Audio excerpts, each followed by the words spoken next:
Thanks for tuning in to Gin and Tantra. As always, please subscribe and share. We once again have the utmost pleasure in having on Professor Robert Thurman. He is a talented popularizer of the Buddhist teachings and the first Westerner to be ordained by His Holiness the Dalai Lama as a Tibetan Buddhist monk. A charismatic speaker and author of many books on Tibet, Buddhism, art, politics, and culture, Professor Thurman was named by the New York Times as the leading American expert on Tibetan Buddhism and was awarded the prestigious Padma Shri Award in 2020 for his help in recovering India's ancient Buddhist heritage. Time magazine chose him as one of the 25 most influential Americans in 1997, describing him as a larger-than-life scholar activist destined to convey the Dharma, the prestigious teachings of Shakyamuni Buddha, from Asia all the way to America. His own search for enlightenment began while he was a university student at Harvard. After an accident in which he lost the use of an eye, Professor Thurman left school on a spiritual quest throughout Europe, the Middle East, and Asia. He eventually found his way to India, where he first saw His Holiness the Dalai Lama.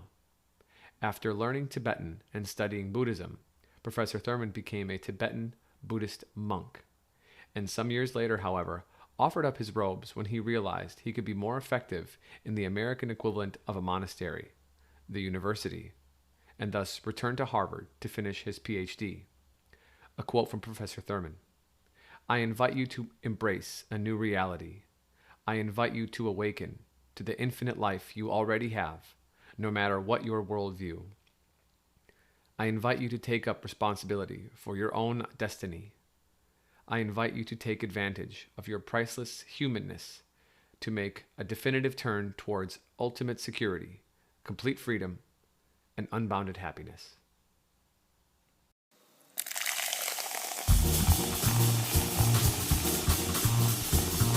Welcome to Gin and Tantra, spirituality with a twist. The podcast that takes Tantrism, Buddhism, Taoism, Sufism, Kabbalism, Shamanism, Chinese medicinism, and all of the other isms we've been influenced by, and blends them into a tall, crisp, cool cocktail your spirit has been longing for. I want you to get together. Now, isn't that refreshing? I want you to get together.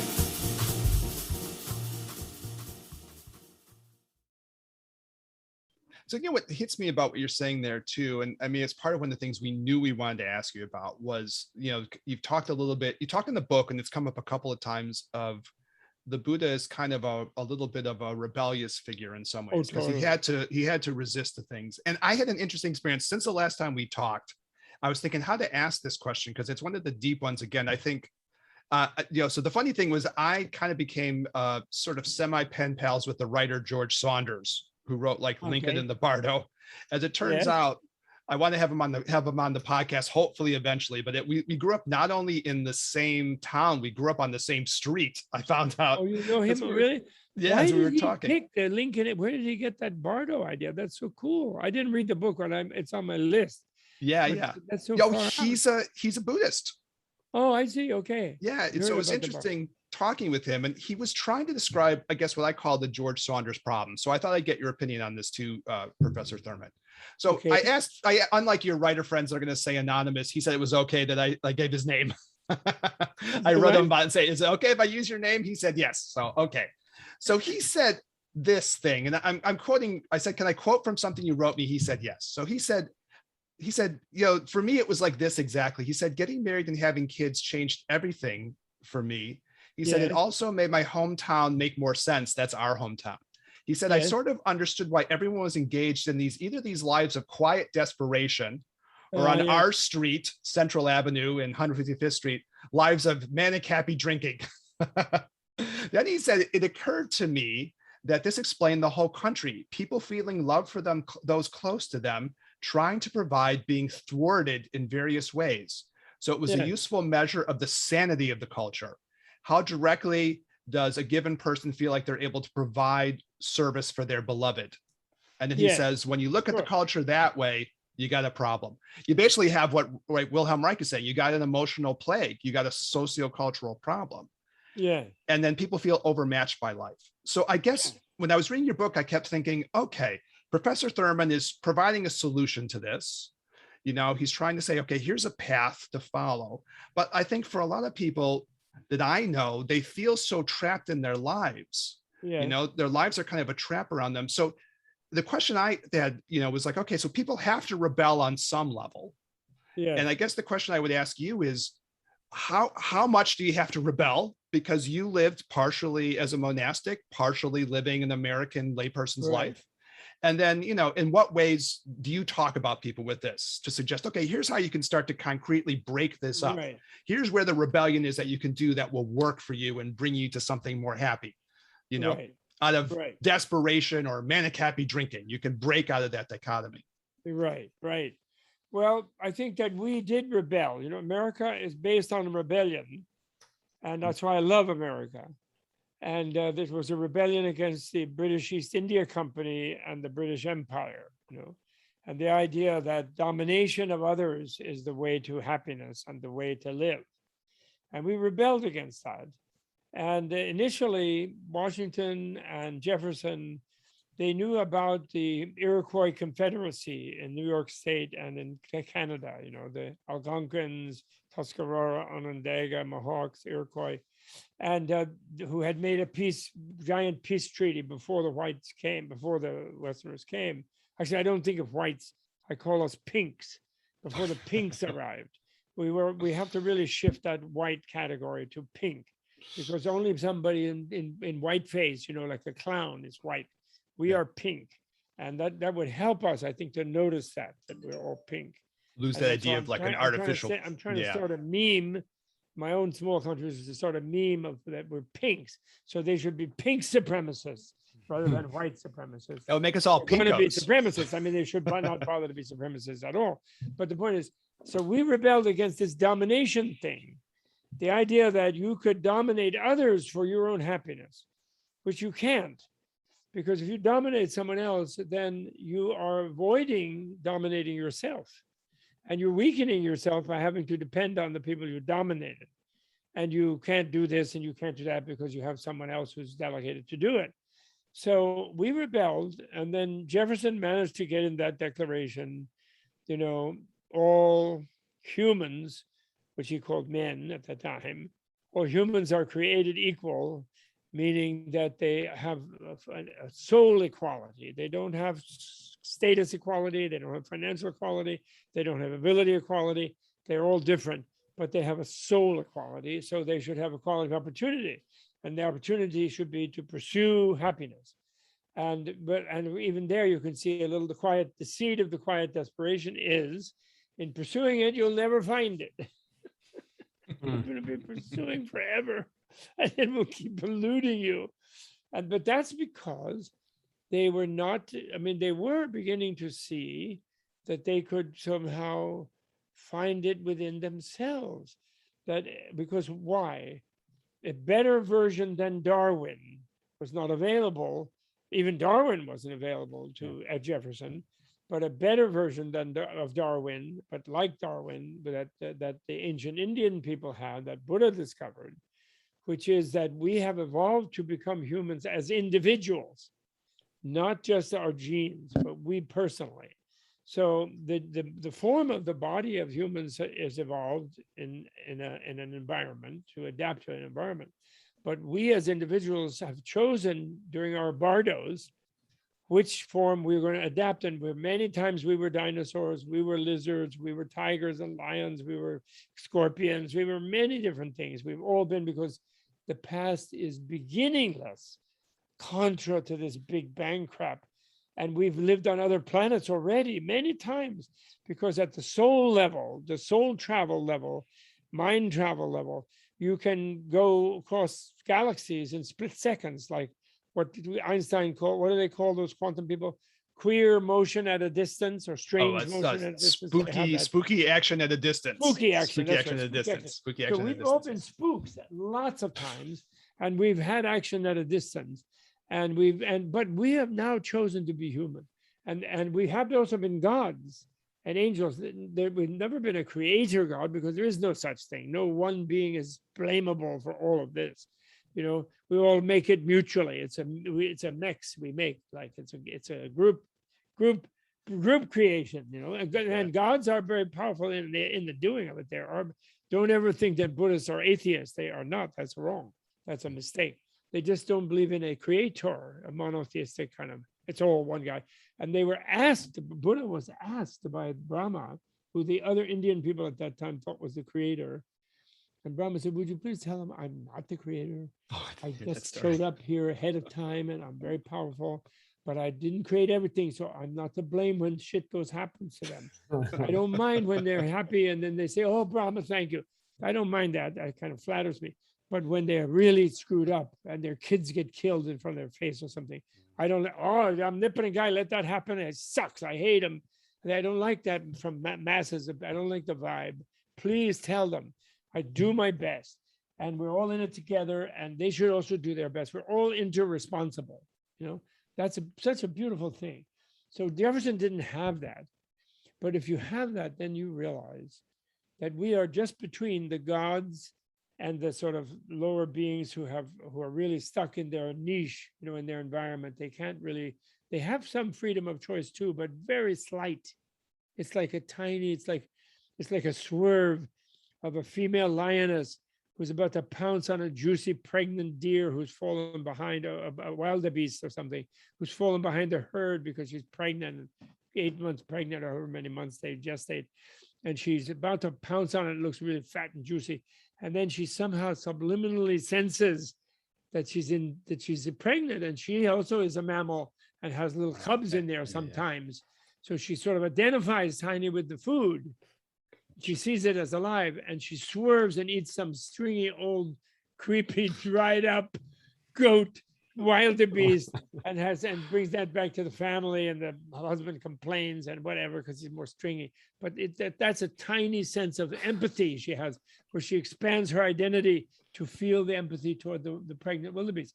And so there's no much free choice. There's only that kind of almost subliminal thing. Whereas and then if we're gods, when we were gods, we had the party level in the lower heavens, what they call the desire heavens, is so intense. The East Village, the gay bars, like like Jeffrey Epstein's weird, like weird spreads, wherever they were, they're nothing compared to the bliss level that they have in those places. And we've done that. And we got bored. And then the highest one is where you're so bored you don't even have a lustful impulse anymore. You just have kind of fantasies, and you're just so satiated that you just really burned out, and that type of release, of orgasmic fooling around with others, So then we're in the middle, and we have this sensitivity, and we're not very strong in any particular one thing. We have no claws, no fangs, don't spit poison. Of course, we're smart. We can talk. We talk to each other because we don't eat each other the minute we meet. Yeah. We do, eat and greet and eat. No, greet and chat. That's what humans do. And we're mammals, and so we come out of mom. So she knows that beings even share bodies. And then we have a breast to suck. It's really fun for a few years, in case, or a bottle if she's like uptight. And so point is, we are right there. We have that, but we're also so self-critical, and we're vulnerable. So we want to find out what's going on. We don't kind of just say in a 10,000-year jacuzzi or something. We're going to find out. And in the middle of the middle is even better. We're happy up to 100 grand. After that, we start freaking out because we think someone wants my thing. Oh, they want my stuff. No, they're scamming me, And we start losing friendships and things. You win the lottery and you lose all your friends, right? Because they want to share, and you don't. So my point is, we're this magnificent human being, like Eric Baker and Daniel, with the hat and the monk's head, the Buddhist monk, beautiful Dalai Lama head you got there, Daniel. Thank you. And you're looking for purpose and you're looking for meaning, and you want to talk to Lincoln and the Bardo and Bob to Wisdom is Bliss, and I bet you have other really great guests in your thing, and you bring that to everyone, and you're happy making them happy with happy things and deep meaningful things, and that's really awesome as a human. And not only that, but you can become where you really, what you can really conquer is yourself. That is, you can get where no one can push your buttons. You are free. You really can make choices of how you're going to spend your day and what you're going to do. You can rebel against some bullshit. You don't have to go and be like Charlie Chaplin in modern times, a cog in a wheel in this and that factory. And you don't get saddled with having too many servants who then, you have to live to please them, and get them to do what they want to do. You're really a free being. And then family is then family's hard, because then you do have to serve the kids and this and that, and then you have to get them somewhere, and then it's hard to bring them up to rebel, because they have to rebel against you, but you have to learn to be able to do that and hang in there, and to be free, they have to be able to not be afraid of you, and so you have to get them to do the right thing without using coercion in any harsh way.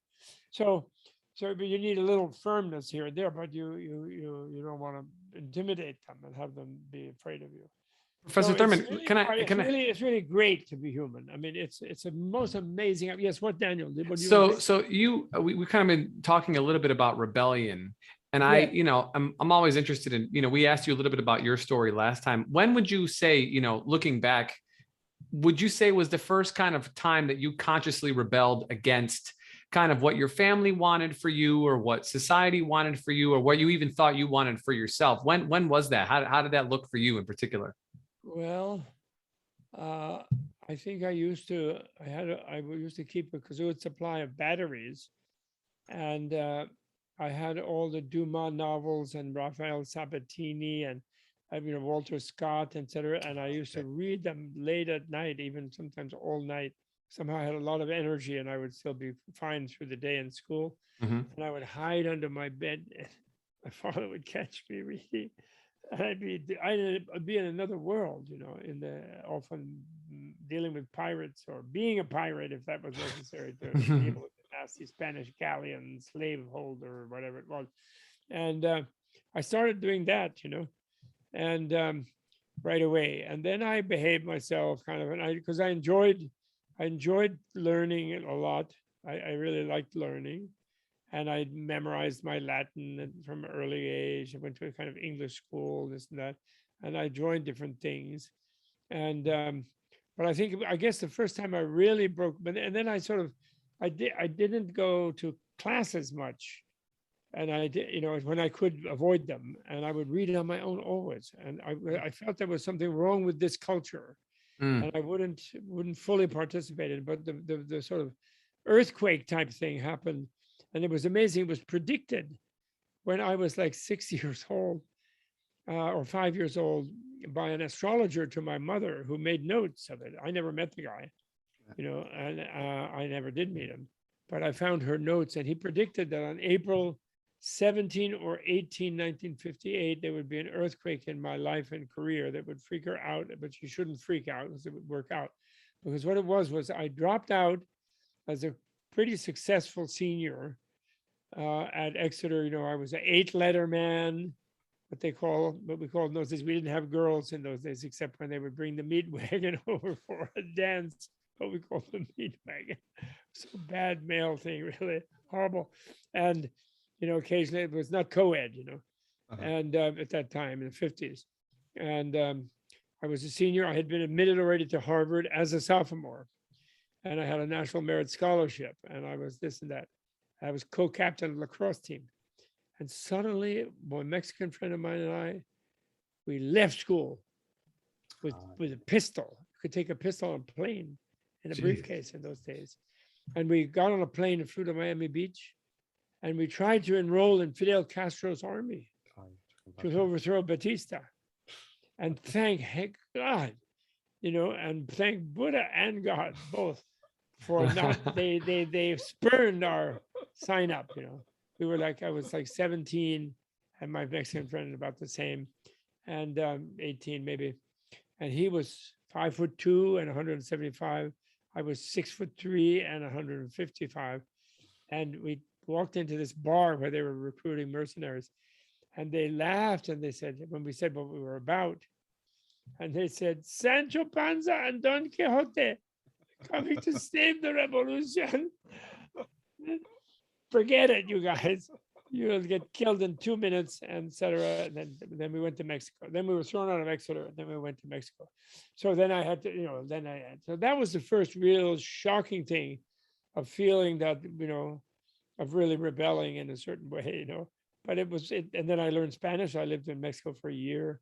And then I finally went back and went to Harvard for a while. But then I left again to go to India from Harvard.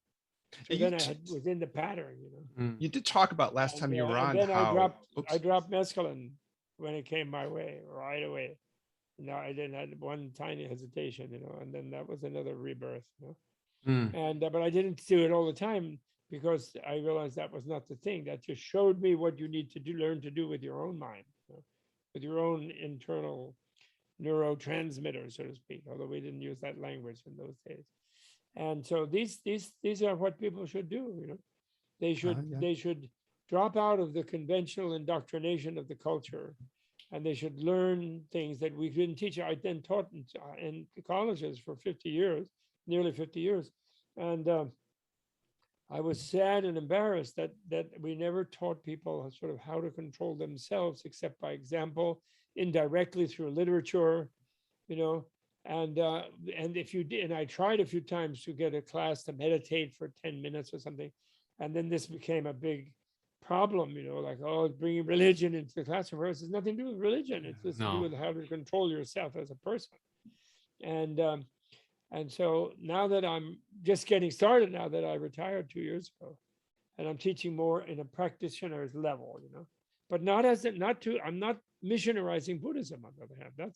It's very hard to break out of that, of course, because the base of knowledge, my encouragement about what a human being can make of themselves, comes, of course, from the Buddhist tradition. But it's the Dalai Lama is leading the way in making it available for secularists. He especially loves them among religious people. He likes scientists and secularists. He also loves other religious people when they really try to practice it, and not just are sort of doctrinaire, about their whatever it is, He doesn't, because religions are, the founders, Jesus, Muhammad, Moses, Buddha, Lao Tzu, Confucius, the Yajnavalkya. There's no really famous, because they're Krishna, they think, but those are gods. So actually, the Yajnavalkya, the great Upanishadic people, and some names that people won't recognize.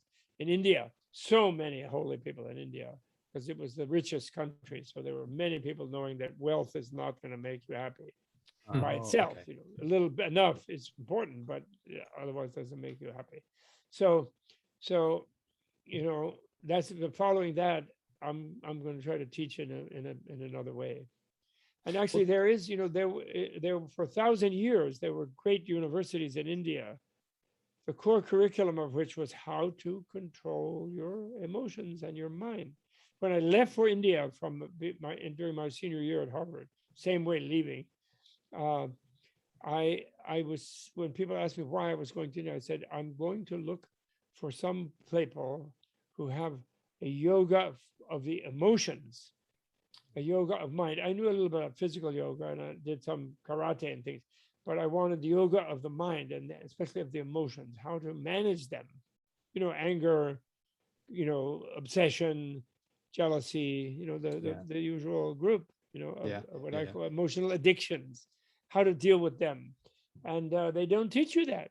You graduate, you become a Bachelor of Arts, and the Dalai Lama said it very well when he got honorary degree at Columbia 20 years ago, or 30 years ago, 25 years ago. He said, thank you very much for making me an honoris causa doctor of humane letters. I really appreciate it. And I'm especially honored because I think education is the most important institution in the world. It's so important that everybody be well educated. But I'm a little worried about your form of education here, he said, because you're very good at and you focus on creating a clever brain, and you do a good job with that. But you ignore creating a good heart. And a clever brain without a good heart is dangerous for the person who has the clever brain and might get themselves into not having such a good life. And they might be also harmful to others because using their cleverness without goodness.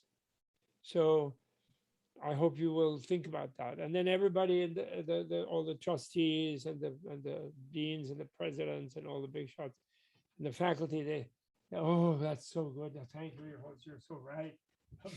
And they didn't change one iota not one thing of changed, their pedagogy, although they do have a little meditation instruction in the infirmary for people who get overstressed, things like that. But they don't really teach people how to use the mind to the full. But they teach how to be skills of manipulation of the outer world that teach really well. Well, Professor Thurman, you mentioned this in the book a little bit. Actually, you're talking about using mindfulness actually in the culture, and we have a episode on this. We talk about Jonathan Kabat-Zinn. Oh, he's a buddy of mine. Yeah, using MBSR. But we do our pros and cons with it. But I think to your point, a lot of times meditation and these techniques are kind of like life hacks or used ways to calm anxiety. But rarely in the culture do we have opportunities to use meditation as development, not just a medicine to calm the ails of a person. And I think this sort of falls in line with how we view therapy in general. And that when I have my hand cut off, I go get a new one put on, and now I get some pills and some surgery, and then I move on with my life. But never do I learn how to connect with the parts of me that aren't cut off, that I could make them even more improved, like getting a software update without needing something to be replaced. Yes, you're right. Well, I agree with you. And I do agree with you. And but on the other hand, medicine is a kind of development. For sure. And Johnny, he's very big because he wants to go big on not being connected with regular doctrinaire Buddhism, but he was trained in a Zen center, like our Eric here, and with that Song Sanim, in Providence, great Korean Zen master, Son master they call it in Korean, and they're very macho. They say the Japanese, when they try to come to our Korean Zen center, they will be carried out on a stretcher in 3 days. They're very macho, the Koreans. They like to be. Sure. But and so John he's great, and he has helped so many people with their health in that way, and also with their mind. But yes, I agree. The way mindfulness is taught, they don't teach it where it is a developmental thing. Like right away, for example, the first focus of mindfulness, and they mistranslate it as foundation of mindfulness. Of the 4 focuses of mindfulness, the first one is the body, and that body scan that John Kabat-Zinn teaches to become more aware of your body. He doesn't push it to where you're supposed to become revulsed about your body. You're supposed to notice the shit in your intestines, or the ready to almost shit, the urine in the bladder, the impurity and the imperfection of all the mechanism of the body and the funkiness of it, in order to diminish your attachment to your obsession with yourself, either erotic or even just narcissistic or something. So it's meant to be a cure of narcissism, which is a very big thing to develop your way out of and get out of. And it gives you, and then you move to the next thing, because you're not supposed to take it to the degree where you become depressed. You become more free, is what it is. You're not really obsessed about your body. If something a little bit goes wrong, you can take it in stride, and then you move to the sensations, and you get to where you can tolerate a lot more difficulty. As Eric knows, I know from meditating, you learn where you can dissociate from particular small pain in the leg or the knee. And you can sort of float and almost get out of body in your body, and you can control more your reactions to things rather than jump instantly at some input and some stimulus. And so it's very much developmental mindfulness when fully taught, but they don't want to do it fully because they want to help people do that initial sort of thing, which is okay. It has a usefulness and it's nice.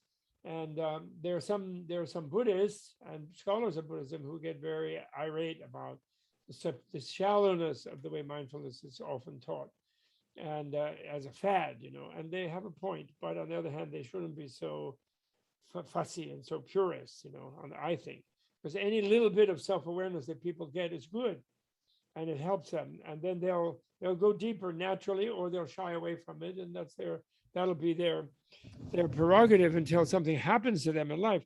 Like, for example, one thing, I can't claim to just be a good old rebel. I also lost my eye at 20, and that also helped me in my second rebellion, because I had a family by then. I had a small daughter, baby daughter, and a wife. I tried to take them with me on my vacation or quest, but they wouldn't go. So then I had to leave them. Then I identified with Buddha, which was silly. But anyway, that happened. But I did lose an eye, and that made me, what that did was like a little bit of a death experience ahead of time. So I had a midlife crisis at 20 instead of at 40. Yeah. And that's better to have one at 20, because you can learn some new things a little more energetically still at 20. At 40, it's like you're you're a little bit routinized, hard to, but you can change. Even at 80, I'm finding I can change. I'm changing. I'm learning new stuff.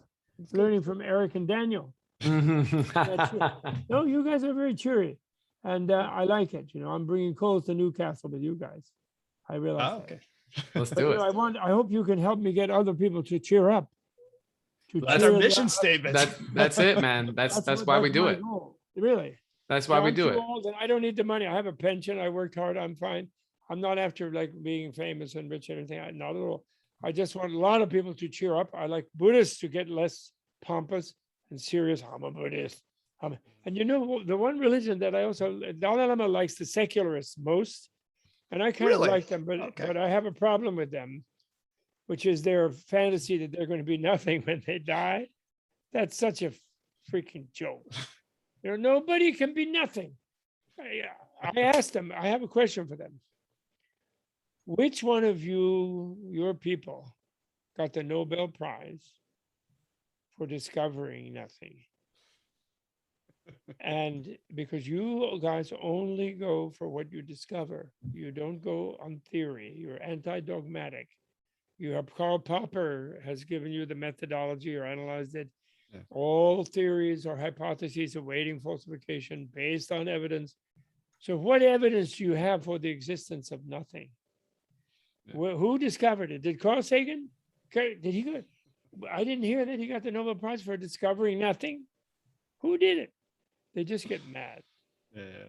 Because in fact, nobody can discover nothing. You know right away that that's not possible because it isn't there to be discovered. That's right. Nothing is a non-referring term. It's just the opposite of something because our mind operates in a binary way. So it's the one thing that has no reference. So it's not a place. It's not a tomb. It's not a little dark space you can go sleeping in. No one can get to it because it isn't there.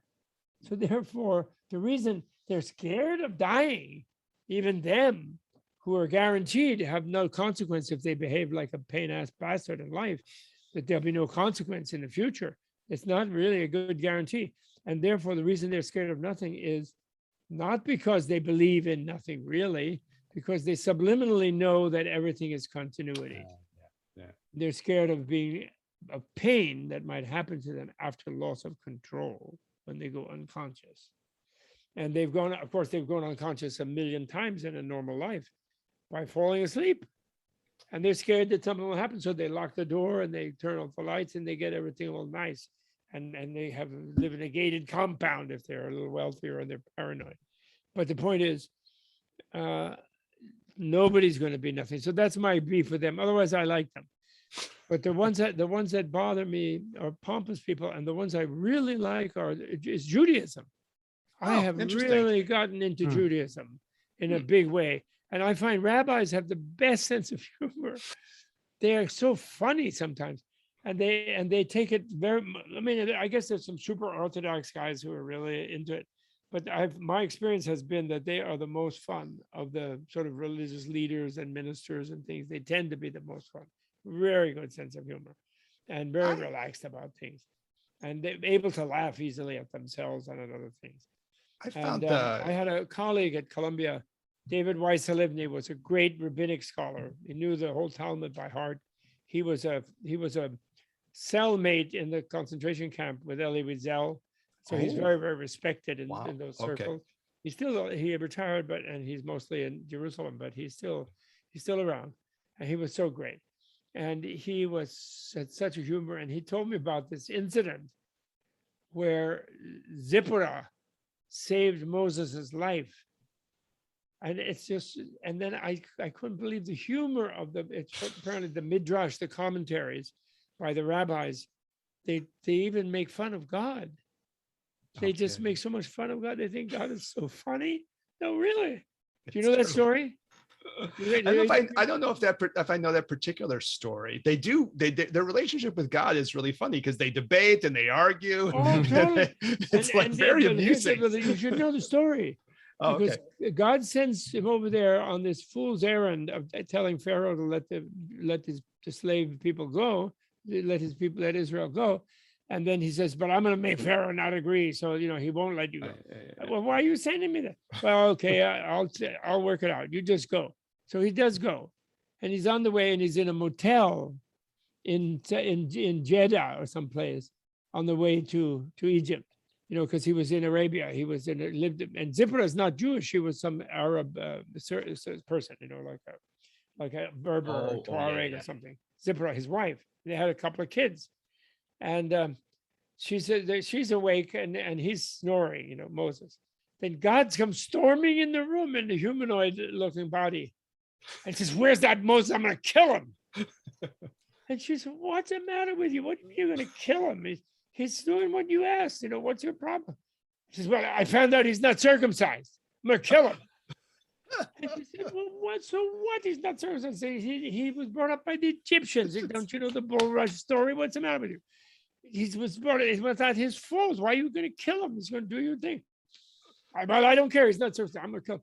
So then she makes a deal. And she says, "Look, he's too old. He'd probably bleed to death. I can't do that to him. Otherwise, I would to save his life. But you know what? I have 2 boys, and we don't do that in our tribe, but I'll circumcise them. So you'll have 2 for 1. Okay, how's that?" "Oh, that's great. Good idea." And then God splits. And the rabbis discuss this, and they go, oh. I was hysterical in laughing. That's really funny. When David told me that. And then he also told me that traditional rabbinics believe multiple lives. And that people always argue about Rabbi Akiva's reincarnated as who, and was he Maimonides, or was he this, or was he that? And the Kabbalists do too, Isaac Luria and all those guys. Isaac Luria. So and Jesus was a rabbi, for crying out loud. Yeah. Well, they should get that through the head, all those pink supremacist, anti-Semitic people. Jesus was a rabbi. Okay. So, I have a copy of The Gates of Reincarnation from Isaac Luria sitting on the shelf. It's really interesting. Yeah. I didn't know he even has a book with that title. Yeah. That I did not know. Yeah, it's really amazing. Really? Yeah. And I actually found, I had little epiphanies from the Kabbalah about Buddhism, about Buddhist Tantra. There's a part in the Bahir. I'm sorry, it's called The Gates of Reincarnation. Yeah. Wow. I'll take a picture of it. I'll send it to you, Professor Thurman. Thank you. It's really interesting. Do they have it on English translation. Yeah, you can get it probably on Amazon. It's very interesting. That's so cool. It's very interesting. It's all over the place. I'm really interested in that. Yeah. And I'm totally excited about Well, there's the great book, the Jew and the Lotus, about the Dalai Roger Lama Cummings. inviting these Jewish leaders. There with them. I was there. Yeah. I was made by Blue Greenberg, who was one of the rabbis there. I was made a female rabbi. I was made an honorary rabbi. Oh, no kidding. But because that wasn't my role. I was there to translate and mediate, their discussions with the Dalai Lama, all these rabbis from variety of all different types of Judaism. And but then when he asked them the big question, which for him was so important, how did you keep your culture so many centuries in exile? When we Tibetans, I think we're going to lose it in 2 or 3 generations, practically. I'm very worried about it, but they haven't actually, but I am very worried about it. So then they're all giving different reasons, and Blue gave a household ritual and others gave this and that. And then one of the reasons they all came up with was that they don't ever agree with each other about anything. And I was surprised. What do you mean you don't agree? He said, "You all believe in God, don't you?" He said, no, we don't all believe in God. That Genesis, no, that's a myth. We don't. A bunch of them are saying, and then some of them are saying, "Yes, we do. What are you talking about? We believe it." they were starting to debate right then and there in front of him. Yeah. And then finally, they almost agreed that they never agreed. And then they noticed that they had agreed that they never agreed. And so they decided that they did agree on not agreeing. And then everybody really laughed. But anyway, in the middle of all of those reasonings that they gave to the about why they survived their culture so many centuries from AD 170 or CE 170, I then piped up and I said I couldn't stand it anymore.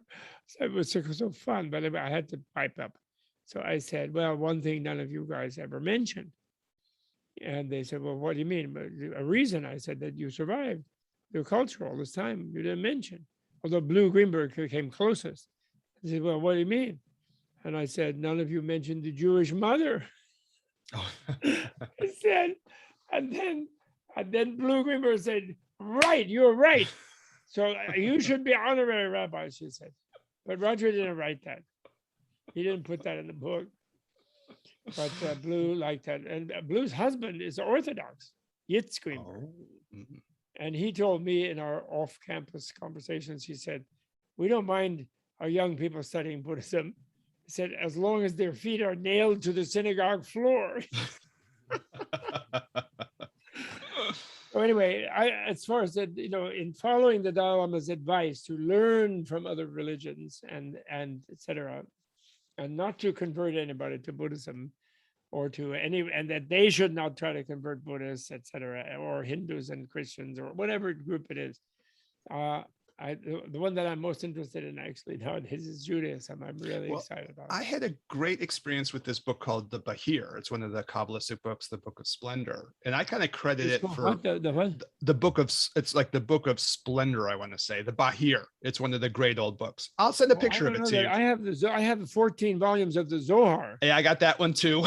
Daniel Matt's translation. Great translation. I have that. Yeah, great translation. And I've only read small parts of it, although I love the beginning where the different letters come to God and say they want to help with the creation, and he keeps not accepting the help, and then he comes up with whatever he wants.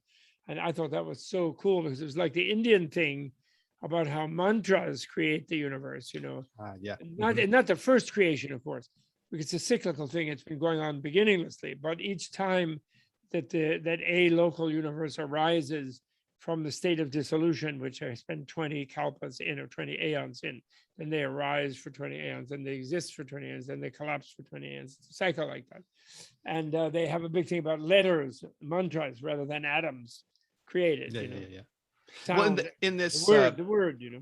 And by here, it really reminds me of your work, Professor Thurman, because the point that they make in the first chapter in the commentary is about this. They basically say, from one point of view, everything kind of looks like the world around you, but from another point of view, the divine point of view, everything just looks like the divine.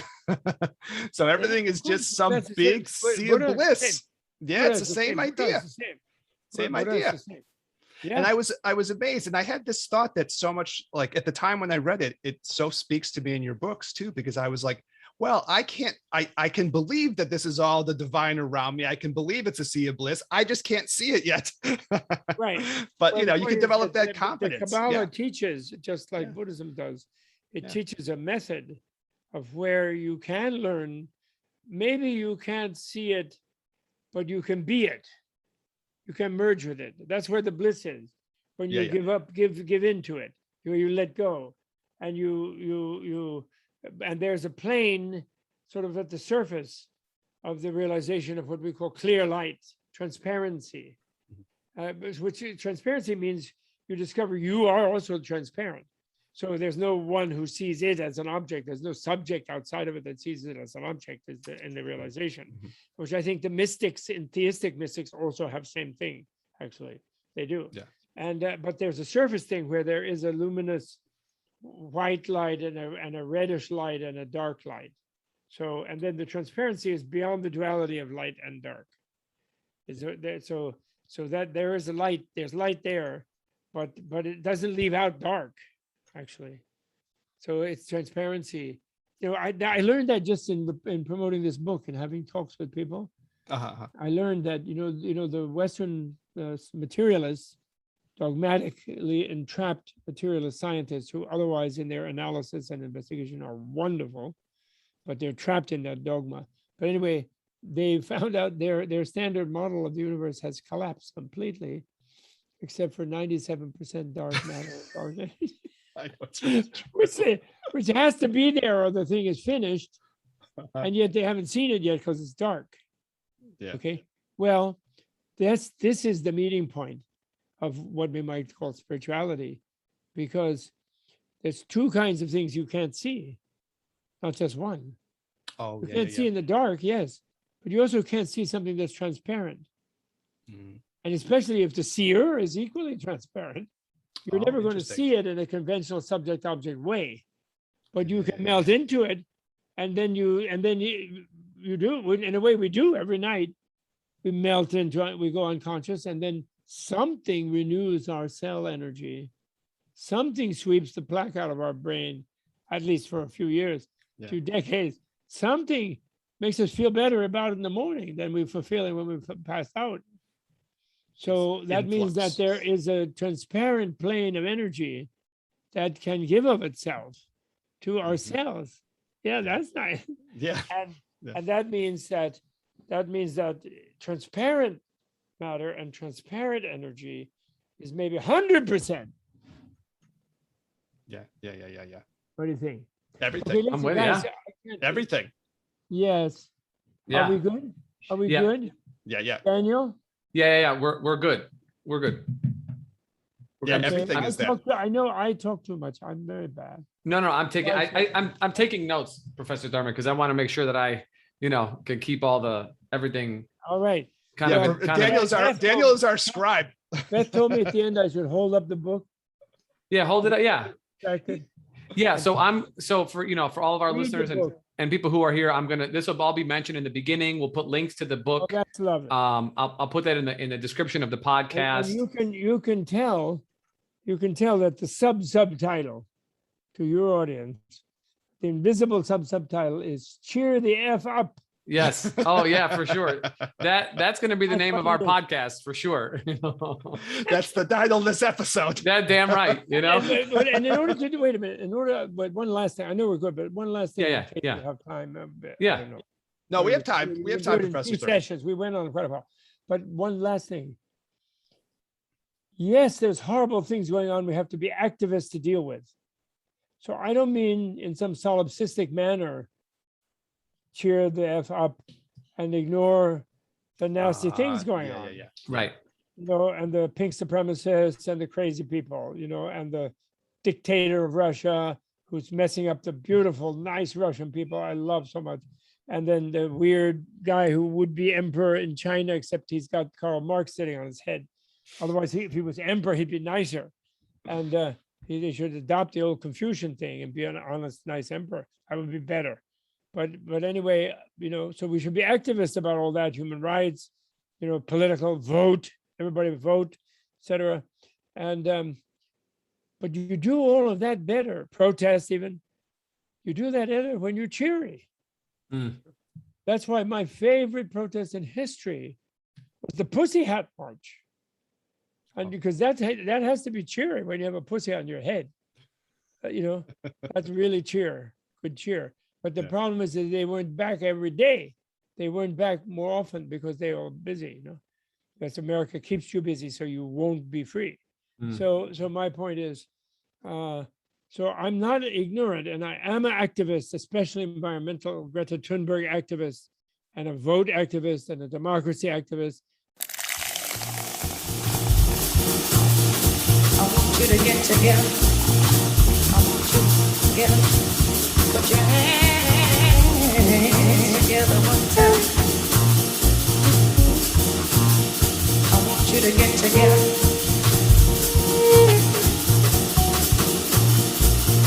I want you to get together.